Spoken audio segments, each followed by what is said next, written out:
अखन अहाँ सब सुनि रहल छी मैथिली एक्सप्रेस की शानदार प्रस्तुति।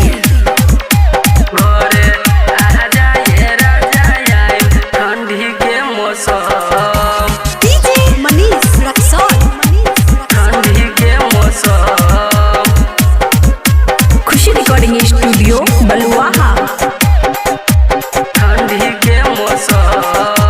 काहे न कोई लगन मोय सोया करे के बाबरा मन, काहे न कोई लगन मोय सोया करे के बाबरा मन। घरे आ जाए राजा, घरे आ जाए राजा, आइल ठंडी के मौसम। घरे आ जाए राजा, आइल ठंडी के मौसम।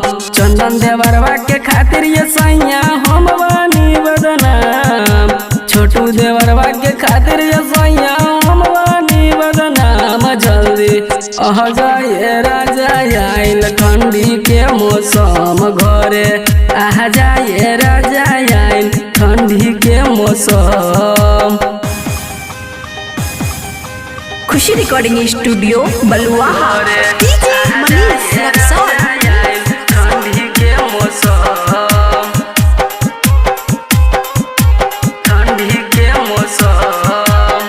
रतिया सताबे जबना करे कसमस हो, छोड़दा ट्रेन के लफड़ा पकड़ तू बस हो। रतिया सताबे जबना करे कसमस हो, छोड़दा ट्रेन के लफड़ा पकड़ तू बस हो। काहे न बुझे बेदर्दी सैया जोरे लजिए छन छन, काहे न बुझे बेदर्दी सैया जोरे लजिए छन छन। जल्दी आ जाए राजा, जल्दी आ जाए राजा, आइल ठंडी के मौसम। घरे आ जाए राजा, आइल ठंडी के मौसम। खुशी रिकॉर्डिंग स्टूडियो बलुआहा।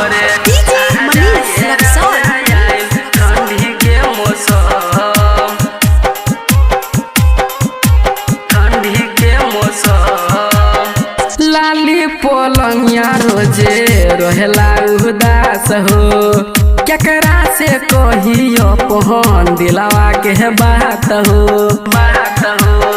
लाली पलंगिया रोजे रहेला उदास हो, केकरा से कहियो पहन दिलवा के बात हो।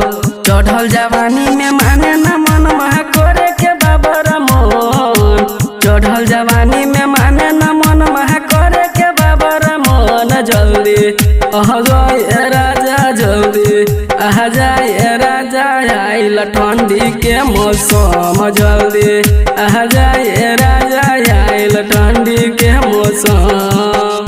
काहे न कोई लगन मोय सैया करे के बाबरा मन, काहे न कोई लगन मोय सैया करे के बाबरा मन। घरे आ जाए राजा, आइल ठंडी के मौसम। घरे आ जाए राजा, आइल ठंडी के मौसम। खुशी रिकॉर्डिंग स्टूडियो बलुआहा।